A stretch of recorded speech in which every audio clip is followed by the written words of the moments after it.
Bakunzi bikimenyesha makuru Kibonobono Media muri kumwe na David Tuyisabe. Inyuma ya kamera hariho zombi cameraman nkuko mubibona. Hano ndi nicaye muri Magarama Gitega mu muji.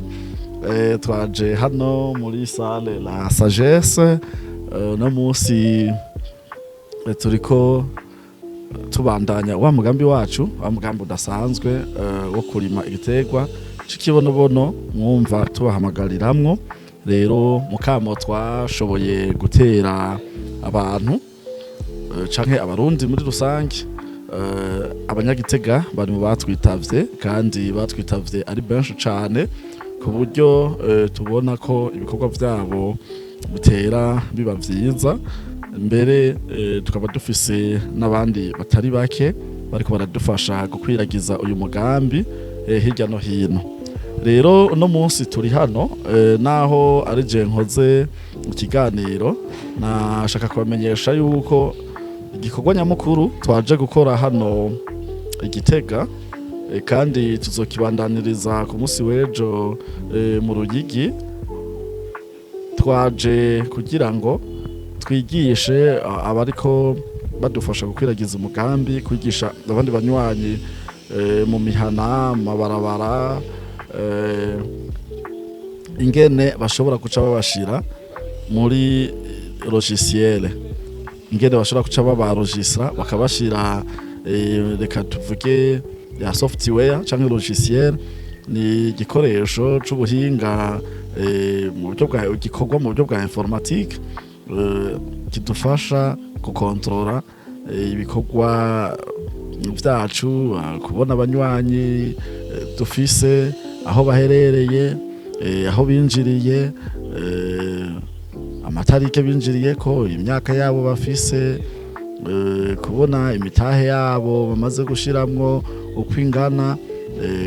Ico gikorwa, ico gikoresho kandi kirashobora no kuca kidufasha gifasha abanywanyi bacu kubona ibikorwa aho bigeze, imitahe yabo uko ingana, ko yinjiyemwo. Vy'ukuri ico gikoresho kidufasha ibintu vyinshi. Rero kubera ko dutera tugwira kandi niyo ntego yacu ko turarondera abanywanyi bagera ku miliyoni nkuko twabivuze. Abanywanyi bose rero tutegezwa kubatunganiriza, kuko tumaze gukwiza abantu miliyoni tuzoca twugara, nta wundi munywanyi n'umwe tuzoba tugisubira kwemerera kwinjiramwo. Aha mbere ntarabandanya ndakumenyesha wewe ugisigaye inyuma, ndakumenyesha yuko abantu bariko baratwitaba ari benshi kubera barakurikiranye kuva mu ntango ibikorwa vyacu, barabona neza ko ari ibikorwa bishobora kubageza kw'iterambere kandi rirama. Aha rero nagira ndakumenyeshe yuko bariko baraza ari benshi, ukabona ucerewe uzohava usanga amahigwe wayabuze. Turi hano rero turi kumwe n'abahinga basanzwe baranonosoye ivyo gukoresha bene ubwo buryo bw'amalogiciel, bakaba kandi ari navyo bakoramwo muri biro bikuru i Bujumbura aho dukorera. Rero nibo twazananye hano bariko barigisha baduserukira cyo kimwe n'abigisha mu mihana hano Igitega, kugira ngo bigishije umuntu akumva umugambi agashiramwo vya 12,000 canke ayarenga. Ndabibutse yuko 12,000 n'umutaha umwe, ugwije kabiri, gatatu, kane, gatanu, gatandatu bayamaze ku mitahe 6. Aho rero uremerewe kujamwo, baca baheza rero bakabashiramwo. Ivyo rero tuko turabikora gutyo kugira ngo bishobore kutworohera. Ikindi nuko tumaze kuba turi abanywanyi benshi, rero turadandaza isabune nkuko nababwiye yuko kuva mu ntango narisanzwe nkora isabune. Rero uwo mwuga wanje ntiwatakaye no muri Kibonobono. Rero twahavuye twumvikana yuko twobandanya.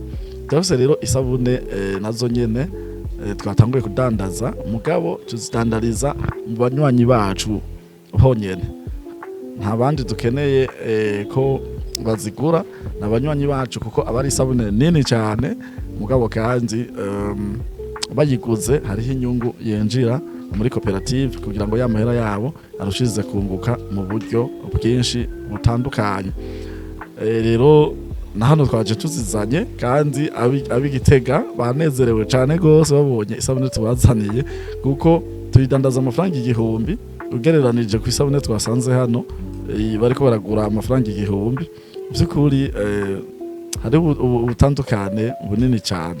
Isabune yacu ni nini ugereranije kuyo bagura hano, rero byabanezereye batanguye no kuzigura ku buryo mbere mu kugura umengo bararanguye kuko ushobora kubona umuntu aguriye rimwe isabune z'10,000 isabune z'15,000 nuko aba yabonye by'ukuri akarusho kari muri ivyo.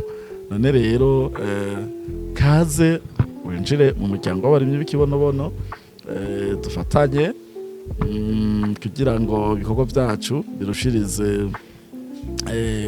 kwaguka. Hanyuma kaze kandi ugure ya mavuta adasanzwe, amavuta ariko arabica bigacika, amavuta meza cyane twese niyo turaye tutayisize tuba twumva ko menga ari ibintu byinshi dutakaje. Amavuta twamaze kuyisiga, twatanguye kuyisiga dupima ibiro 50, no munsi kwa dupima ibiro 85 ata n'amezi 6 aciyemo. Kubera iki? Agukura ko umukoshi wose iyo upfukagera akagusiga uri umuntu kabisa amadiri akwitaba ukoze ikintu kishobora kugenda neza bigatuma rero ubwira kanoti mu mufuko, hanyuma kanoti nako gafise utangura kumva kamoto k'inyama. Rero ntiwemera ko inyama zirwa zirakomotera ucugenda kwiha inyama, maze rero kuburi kuyajya inyama ibivuta bica bigwira utangura gukakama nkuko wanje. Gusa je vuba nzoja ku marejime kugira ngo nsubirane nyene ko ndabona kabisa mbandanije byo hava birenga. Rero karibu nawe gura ayo mavuta ariko kandi aranadufasha gupunguza inda. Iyaba nk'ubu ntayanywa ndazi inda abari nini, ariko nguma ncishamo nkanywa ikiyiko kimwe biramfasha rero kugabanuka. Hanyuma kandi rero n'abayakoresha kugira ngo bivure ingwara zo kurukoba, bivure ingwara z'indani mu nda, ibivyimba, ibikomere, gukuza imishatsi n'ibindi byinshi cyane. Hanyuma haruhande rero y'amavuta turafise rero n'isabune nziza barashiramo umutahe 12,000. Hanyuma ukaba uronse uburyo bwo kuja uragura iyo sabune nini igufasha, ni uburyo bwo kwishorera kuko twarabwiye yuko intego yacu ni économie sociale et solidaire. Rero économie sociale et solidaire ni uburyo tuja hamwe turi benshi, hanyuma tugakorana business hagati, tukarima, tukorora, tukadandaza, tukagira ibimenyesha amakuru, tukagira ibinabiriya byose. Nukuri aho umuryango w'abarimyi b'ikibonobono ugeze turabona ko ari ahantu by'ukuri ho gushimira Imana cyane, kandi turizera tudakekeranya ko bizorushiriza kuba vyiza. Imana rero iguhezagire wewe bariko uradukurikirana. Intego nyamukuru kwari kubamenyesha yuko twaje kuko twebwe turacari bato, dushaka kujana n'ibihe. Digitalisation, ibintu byacu byose ni automatique. Twaraye dushize n'iyindi logiciel kuri internet, logiciel atanu na hamwe yari bwabe nga mu Burundi. Ego yari kuko ni logiciel kudandaza, mugabo akabijya karimwo twebwe udandaje uguze ikintu iwacu muri company iwacu, ugabura inyungu na company. Nimba ikintu kiguze cagugwa cunguka 5,000, wewe uronka 2,500, company nayo hakinjira mu kigega 2,500, kandi ayo mahera acagenda automatiquement kuri ngendanwa yawe uciyabona vuba. Mbere twifuza no gucreya tukabitegura, ndavyiyumvira ko neza vuba nzoba nakoze twakreye ihera ry'iwacu tuzogita kibonobono cash canke kibono cash canke kibo cash.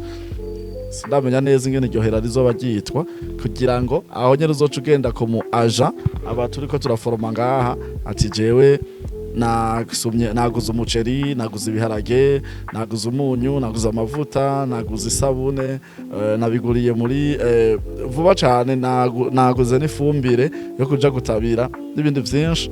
Rero nabonye yuko company nayinjirije inyungu y'50,000 nka 25 vy'iwanje ngaha ngaya ndayabona, uciyaretira wigire kuyasumisha ibindi warubuze.